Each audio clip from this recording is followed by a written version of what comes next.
le Front républicain a tenu.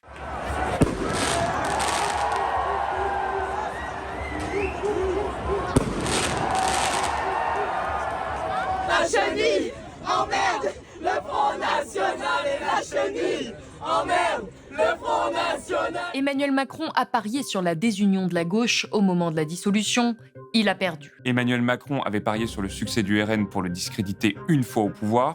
Il a encore perdu. Hier, Emmanuel Macron a perdu, une fois de plus. Il n'a plus de majorité, il n'a plus de gouvernement. Il est seul à l'Élysée à préparer son prochain coup. Hier soir, les forces de gauche ont fait 26% et ont récolté 195 sièges à l'Assemblée. Contre tous les pronostics, la gauche est arrivée en tête et assez largement. En seconde position arrivent les macronistes avec quelques 24% des voix et 174 sièges. Enfin, seulement, vient le perdant de ces élections, le Rassemblement national, qui n'a récolté que 143 sièges. Cependant, ne nous leurrons pas, cette déroute du RN n'est pas un miracle. Elle est due à la force du Front républicain et à l'effet de loupe du scrutin majoritaire à 2 tours. Il y a des accords contre nature qui ont été passés. Il va falloir maintenant que ceux qui ont appelé à ces accords contre nature en assument les conséquences et expliquent comment la France va avoir, comme elle le souhaite, moins d'immigration, moins d'insécurité, plus de pouvoir d'achat, avec ce tandem tout à fait improbable qui va de Jean-Luc Mélenchon jusqu'au LR. Comme Marine Le Pen l'a très justement souligné, le Rassemblement national a fait un gros score national, près de 37%, mais qui n'a pas pu se transformer en député parce qu'ils sont souvent arrivés seconds aux alentours de 40% des voix. Ce second tour a peut-être masqué l'avancée des idées d'extrême droite dans notre pays. Le RN a été le premier parti de France avec 8,7 millions de voix, sans compter celles des LR ralliées. Par comparaison, le NFP n'a obtenu que 7 millions de voix malgré le barrage. Ce cycle électoral a surtout mis à nu l'état de notre société, divisée et empreinte de racisme. Je tiens à remercier les électeurs du Rassemblement national et de ses alliés pour le sursaut patriote sans précédent qu'ils ont exprimé. La direction générale de notre pays semble plus incertaine que jamais. Aucune des forces en présence n'a le nombre requis de députés pour gouverner seule, mais aucune ne semble prête à passer un véritable accord de coalition, plongeant les Français dans l'incertitude. Ces élections sont la preuve de l'échec à long terme de la stratégie politique d'Emmanuel Macron. Cette dernière n'a mené qu'à la radicalisation des forces d'extrême droite et a ouvert une profonde plaie dans notre société. Une bataille culturelle de grande ampleur nous attend. La victoire des forces de gauche pose la question de savoir comment la mener. Quel gouvernement ? Pour quelle politique ? Et c'est ce que nous allons voir tout de suite avec vous dans ce nouveau décryptage politique pour Blast.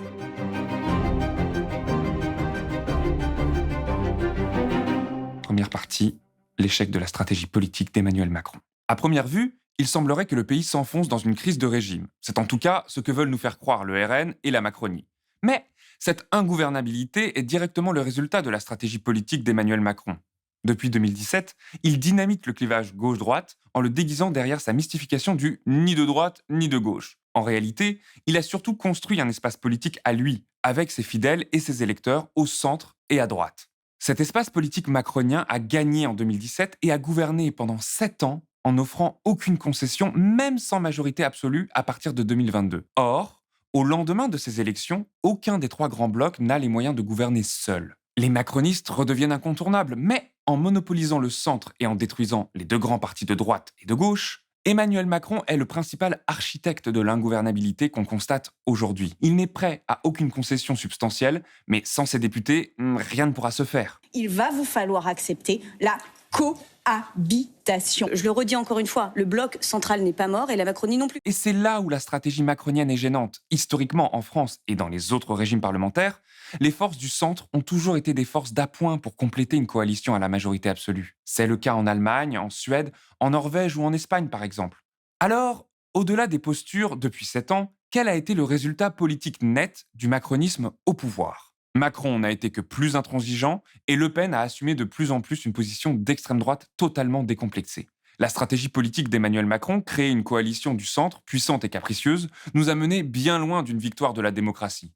Notre société est devenue moribonde, envahie par un néolibéralisme prédateur et un nationalisme nihiliste. Ces élections législatives ont été symptomatiques. La libération de la violence raciste, homophobe et xénophobe est sans précédent.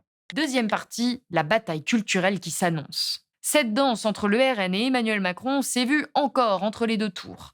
Même au cœur d'une situation politique terrifiante, et même avec l'extrême droite plus proche que jamais de s'emparer du pouvoir, l'appel au barrage d'Emmanuel Macron n'a pas été clair. Nombreux sont les récalcitrants qui ont continué à poser une équivalence entre la gauche et l'extrême droite. Si j'avais un duel RN-LFI là où j'habitais, je ne mettrais pas un bulletin de vote La France Insoumise. Cette mise en équivalence a été rejetée même par le Conseil d'État. Sa promotion par des personnalités politiques de premier plan n'a fait que banaliser l'extrême droite et ses idées. Et on a assisté à un véritable bouleversement des mentalités. En quelques semaines, le racisme, l'homophobie et la violence de manière générale se sont libérés.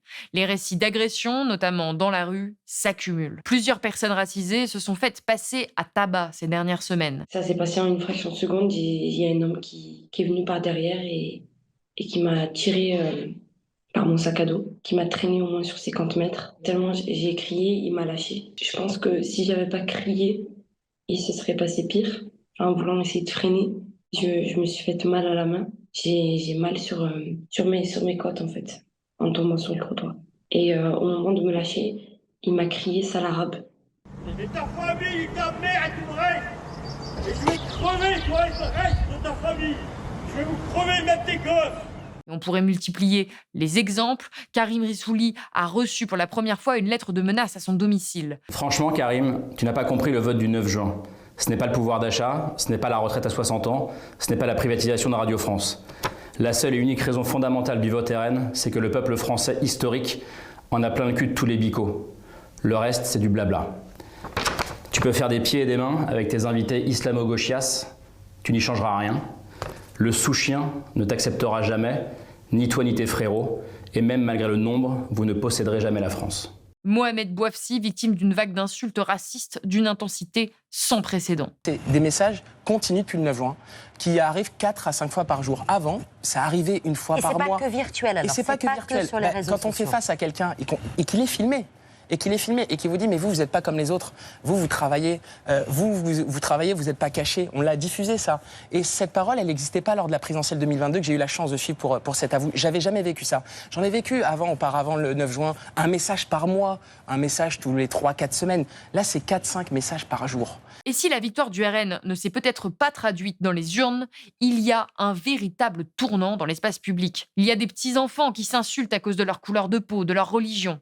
Il y a des citoyens qui disent à d'autres « J'en ai marre des gens comme vous, Bougnoul et Renoir. Moi, je vote RN, je vais te tuer, je vais te massacrer, je vais vous éradiquer. » C'est la victoire de la division, de la haine et de la peur. On dissout les relations sociales élémentaires, celles qui devraient être le ciment de notre vie sociale et solidaire, entre voisins, entre camarades de classe, entre concitoyens. Cette libération du racisme, de la xénophobie, de l'homophobie et autres discriminations dans la sphère publique fait suite à des années de débâcle médiatique. Sur les plateaux de télévision, la confusion règne. Il est devenu normal, voire carrément banal, de hiérarchiser les vies humaines. On met sur le même plan des fake news et de vraies informations dans la bouche des politiques. Sur le service public, la règle a été la neutralité la plus stricte et il était hors de question de qualifier les positions du RN de xénophobes ou racistes. À la télévision, les principes antiracistes et humanistes ont été mis à la poubelle au nom de la neutralité. Mais rester neutre, aujourd'hui, face à ce déferlement de haine et de violence, c'est y participer. C'est accepter ce glissement sémantique, culturel, médiatique et politique à l'extrême droite. Et c'est démocratiquement insoutenable. Ce qui est en jeu, c'est la bataille culturelle. Réussir à ne pas se laisser submerger par la haine et l'intolérance pour faire gagner à nouveau le vivre ensemble, la solidarité, la démocratie, bref, les valeurs de la République. Liberté, égalité, fraternité. Mais comment faire pour mener cette bataille culturelle alors qu'on pourrait ne même pas avoir de gouvernement ? Troisième partie. Quel gouvernement pour la France ? C'est la question que tout le monde se pose. Que va-t-il se passer à présent ? Dimanche soir, Gabriel Attal a annoncé sa démission refusée ce lundi par Emmanuel Macron. Cependant, il a annoncé aussi qu'il continuerait à expédier les affaires courantes pour éviter que la France n'ait pas de gouvernement. On ne sait pas précisément le temps que durera cet interrègne. Ce qu'il faut garder à l'esprit en revanche, c'est que l'absence d'un gouvernement de plein exercice ne bénéficiera qu'au RN et à Emmanuel Macron. Le président montrera comment les parlementaires sont irresponsables et incapables de mettre de côté leurs petites querelles politiciennes pour le bien de la France. Le RN pourra s'enfoncer encore plus dans sa radicalité et montrer comment on leur a volé une élection qui devait leur revenir. Marine Le Pen l'a déjà fait, selon elle, c'est la victoire du système contre le peuple et le RN, mais certainement pas un rejet de ses politiques racistes. En dépit d'une campagne de second tour marquée par des alliances politiciennes contre nature, destinées à empêcher par tous les moyens les Français de se choisir librement une politique différente, le Rassemblement national réalise aujourd'hui la percée la plus importante de toute son histoire. Alors de quelle marge de manœuvre dispose le nouveau Front populaire ? Bien, c'est assez difficile à prévoir. Ce qui sera ouvert à la négociation fera l'objet d'intenses tractations. Mais dès dimanche soir déjà, l'unité du nouveau Front populaire a été solidement testée et le message a été unique. Si coopération il devait y avoir entre plusieurs formations politiques, ce serait nécessairement sur la base du programme de la formation la plus puissante. Pour avancer, le nouveau Front populaire devra proposer un nom au poste de Premier ministre. Les responsables du NFP l'ont annoncé, un nom sera proposé dans la semaine. Dans la tradition parlementaire, le président nomme celui choisi par la formation politique arrivée en tête, mais avec Emmanuel Macron, nous ne sommes sûrs de rien. Il pourra nommer qui il veut. Il pourrait même nommer quelqu'un de droite pour reconstruire une union droitière. Du point de vue juridique, Emmanuel Macron nomme absolument qui il veut. Il peut choisir n'importe qui et ensuite charge à l'Assemblée nationale de trouver 289 députés qui voteraient contre lui une motion de censure, pas avant le 20 juillet, parce que le Parlement se réunit de plein droit le 18, temps de déposer ensuite une motion de censure. Donc c'est très le ouvert 20 juillet. encore. Donc ça peut être très ouvert, on peut avoir un peu de temps. Ensuite, en effet, par convention, on nomme le leader du parti ou du bloc arrive en tête, mais ça, encore une fois, c'est de la pure convention. Il pourrait aussi démissionner, comme il l'a laissé entendre. Il faudrait alors procéder à une nouvelle élection présidentielle. Ce scénario est assez peu probable. Il aurait vraiment tout à perdre et rien à y gagner, parce qu'il ne pourra pas s'y représenter. En revanche, ce qui est certain, c'est que les rapports de force à l'Assemblée ne pourront pas bouger pendant au moins un an. L'article 12 de la Constitution est très clair. Dissolution sur dissolution ne vaut, le président de la République, Emmanuel Macron ou un autre, ne pourra dissoudre que le 9 juin 2025 au plus tôt. Pour manœuvrer dans cette assemblée fortement clivée, le NFP devra trouver les moyens de coopérer sans être divisé. Mais à ce jeu-là, on a vu que le camp macroniste ne coopère pas et préfère le chaos à la défaite politique. Une autre option reste enfin d'aller braconner suffisamment de députés de l'aile gauche macroniste qui seraient ouverts à quitter leur groupe. Cependant, cette option est encore plus délicate à mener à bien, tant les chiffres sont difficiles et les habitudes parlementaires françaises contraires à ce genre de tractation. Pour l'instant, la seule chose qu'on puisse faire, c'est attendre. Mais le NFP ne peut pas manquer sa cible. Aux prochaines élections, il est possible que la coalition se disloque et que le RN remporte gros. Alors que peut-on faire pour s'en sortir ? La machine infernale semble être irrémédiablement lancée à pleine allure, droit dans le mur néo-fasciste. C'était pas cette fois-ci, mais ça pourrait bien être la prochaine. Le sentier est étroit, mais une petite lueur traîne encore ses derniers rayons. Il faut parvenir à sortir le système politique français du cadre dans lequel Emmanuel Macron et Marine Le Pen l'ont patiemment et méthodiquement enfermé. Partie 4. Quel avenir pour la France ?